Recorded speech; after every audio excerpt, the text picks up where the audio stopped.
cœur de Paris, c'est un petit restaurant, un peu surpris par le boom soudain des réservations. Bonjour. Ah, merci. Il faut dire que l'adresse a une spécialité qui fait les gros titres du moment et attire de plus en plus de curieux. Ce midi, Céline et Alexandre ont convaincu Marie et Antoine, deux de leurs collègues, de tenter une expérience inédite.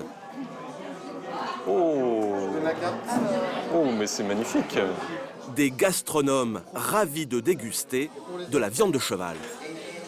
Donc cheval à tous les étages. Cheval à tous les étages. À la carte, des morceaux de choix, comme de la cervelle panée ou du cœur poêlé, mais aussi des pièces moins effrayantes pour des novices. On a une petite pointe de filet grillée. Très bien. Ah, moi je vais essayer ça, tiens. C'est un paradoxe étonnant. En plein scandale alimentaire, ce restaurant affiche complet. Miser sur le cheval, c'était le pari du chef Otis Lebert. Il y a 12 ans, il décide de remettre cette viande oubliée au goût du jour. Là, c'est une pointe de filet. Donc, comme vous pouvez avoir une pointe de filet dans le bœuf, c'est la même chose. Du filet de cheval aux légumes de saison et beurre de Réfort. Otis la propose aussi braisée, puis revenue dans son jus. C'est cuit au four pendant 7 heures, comme un braisé de joue de bœuf, de la même manière. Des plats simples et traditionnels qui font le délice de ses clients. C'est super tendre. Excellent. Une chair plus tendre et savoureuse que celle du bœuf, seul son goût plus prononcé peut parfois surprendre. C'est un peu plus fort, ouais. Mais par contre, je pense que c'est plus tendre. Je pense sincèrement que c'est plus tendre. C'est une texture fine, soyeuse, voilà, et c'est un goût savoureux et pas trop lourd à la fois. Loin de l'affaire des lasagnes frelatées, de plus en plus de consommateurs redécouvrent ce goût qui a régalé des générations de Français.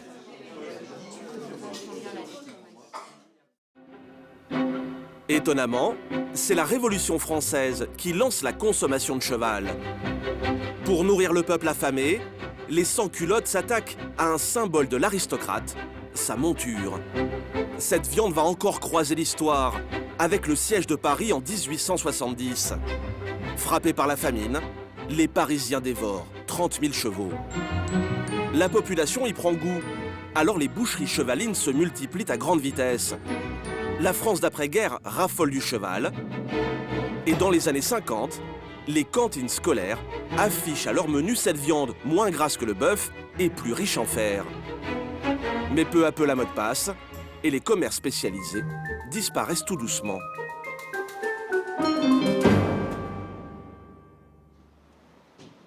Aux portes de la capitale, Frédéric Meunier appartient à une espèce en voie de disparition. C'est l'un des derniers bouchers chevalins. Et comme chaque semaine, c'est par camion réfrigéré qu'il reçoit sa demi-tonne de carcasse. Voilà, voilà. Allez. Première fois que je t'ai vu, j'ai eu envie de te prendre le cœur. Cela fait 14 ans que Frédéric est dans le métier. Et c'est un passionné. Voilà. Ça, c'est les flancs, les côtés du cheval, arrière. Des boucheries comme la sienne, il y en avait plus de 300 dans la région dans les années 70. Aujourd'hui, c'est 5 fois moins. Étrangement, alors que nos voisins italiens continuent d'en raffoler, les Français ne veulent plus manger de cheval. Dans beaucoup de maisons maintenant, ça reste un peu un sujet tabou, le cheval. On n'a pas le droit d'en parler parce que, non, faut pas manger de cheval. C'est devenu une hérésie pour une majorité de Français qui considèrent le cheval comme un animal domestique plus que comme un steak sur pattes. Bonjour monsieur. Un brin hypocrite pour les fidèles de Frédéric et Florence. Qu'est-ce qu'il vous fallait? Du cheval. Oui. Ça tombe bien, hein. J'aime bien les chevaux, oui. Oui, mais à ce moment-là, on devient végétarien. Moi aussi, les autres animaux aussi, je les aime bien. Le cheval, c'est beau, c'est un animal Mais bon, voilà, enfin, comme toute autre bête, hein. Ses clients sont familiers de cette viande, 15% moins chère que le bœuf. Et ils sont un peu surpris de la soudaine curiosité qu'il suscite. Des consommateurs plutôt âgés, en France, 3 amateurs sur 4 ont plus de 50 ans. On fait un tas d'histoires avec le cheval. Moi, j'en ai toujours eu mangé, je suis encore là. Et j'ai 79 ans. Quelle filière a suivi cette viande pour arriver jusqu'à leurs assiettes? 2 fois sur 3, elle provient de chevaux de trait. Ces gros bestiaux qui tiraient autrefois les charrues dans nos campagnes. Aujourd'hui, ce sont bien sûr les tracteurs qui s'en chargent. Alors d'où viennent ces comtois et ces percherons? En France, il ne reste plus que quelques exploitants qui en possèdent, et ils les élèvent seulement pour la beauté du geste.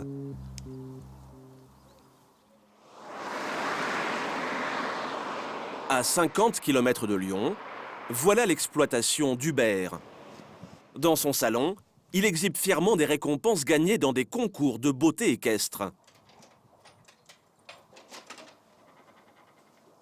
Donc là, il y a quelques trophées qui ont été gagnés lors des concours, modèle et allure.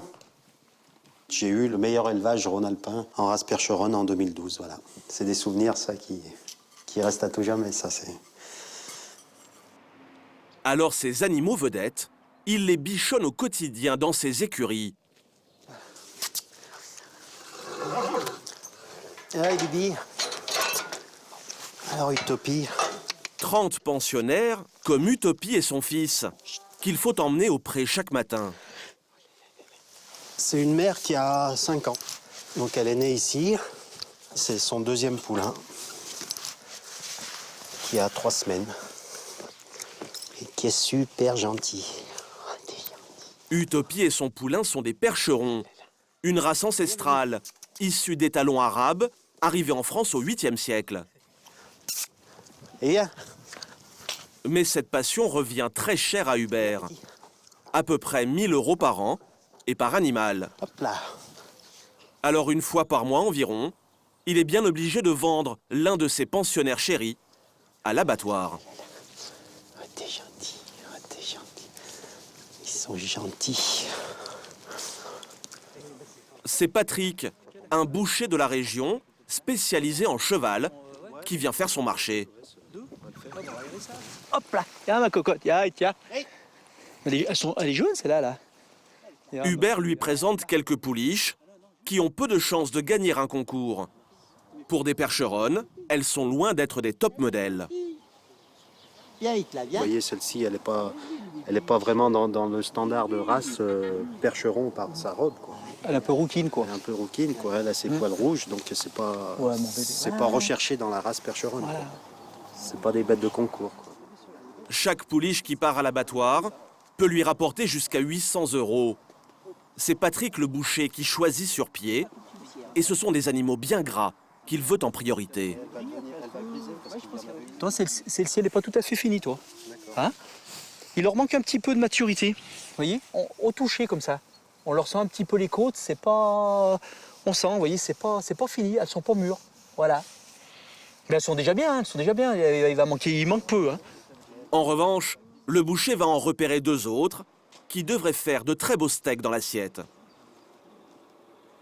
On va prendre la première, je pense, les 2 premières. Pour Hubert l'éleveur, c'est un petit déchirement chaque fois qu'il doit envoyer une de ses bêtes à la boucherie. Disons qu'on a toujours un pincement au cœur quand on voit partir nos animaux à l'abattoir. Je pense qu'un éleveur bovin, tout éleveur qui se mérite et puis qui a la passion de ses animaux, reste pas sans réaction quand il voit partir ses animaux. Mais bon, après, il faut se dire que ça reste des animaux. Vendu. Des éleveurs comme Hubert, il n'en reste plus que 9 000 dans toute la France. Un tiers de moins qu'il y a 10 ans. Alors il faut bien importer de la viande. Les plus gros pays d'élevage de chevaux de trait sont le Canada et le Danemark. En France, il reste pourtant une autre source d'approvisionnement en viande de cheval.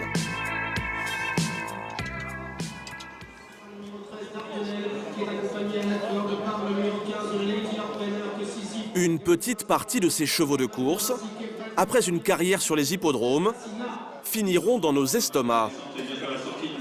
Mais il y a beaucoup plus étonnant.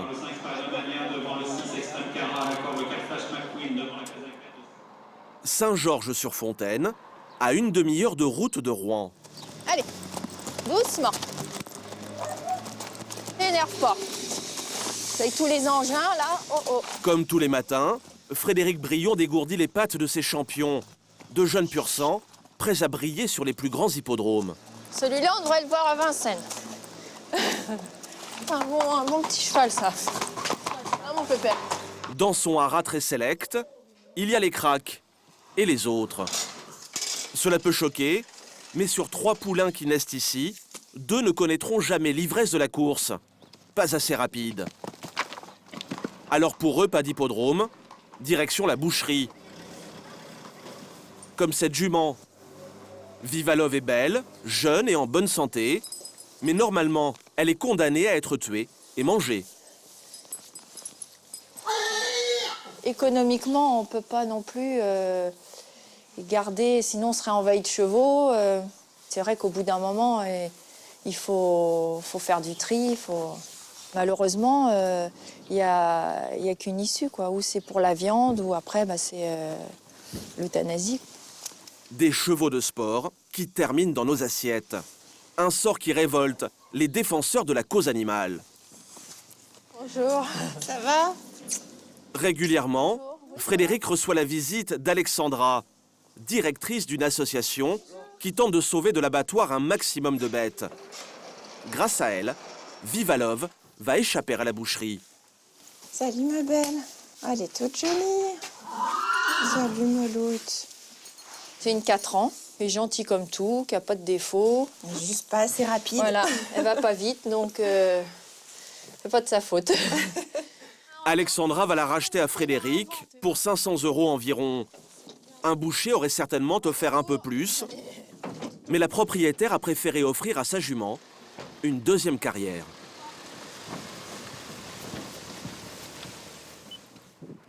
Deux heures plus tard, à 100 km de là, tout près des célèbres falaises d'Étretat, Alexandra relâche Vivalov dans le bocage normand. Bah oui. C'est ici qu'est installé le refuge de son association. Allez rejoindre les copines. Allez, va. Ça, c'est des beaux moments. C'est le début d'une deuxième vie pour elle. Donc c'est vrai que ça nous fait chaud au cœur de nous dire qu'on a pu lui éviter une triste fin, quoi. En échappant à la boucherie, la jument va être entraînée pour sa deuxième vie, cheval dans un centre équestre ou chez un particulier. Ouais. À chaque fois, pour cette militante, une petite victoire dans la guerre qui l'oppose aux hippophages, les mangeurs de chevaux. C'est vrai que pour moi, le cheval est un animal à mettre au rang des animaux de compagnie, bien plus que des animaux de bétail. C'est-à-dire que pour moi, c'est un animal domestique à part entière, au même titre que le chien. C'est des animaux qui ont tellement à donner que je trouve ça vraiment malheureux de les voir finir dans une assiette. Mauvaise nouvelle pour Alexandra, le scandale des plats surgelés a relancé l'intérêt pour cette viande de cheval. Les ventes ont bondi de 15% ces dernières semaines. Malgré cela, en France, on en consomme toujours 100 fois moins que du bœuf.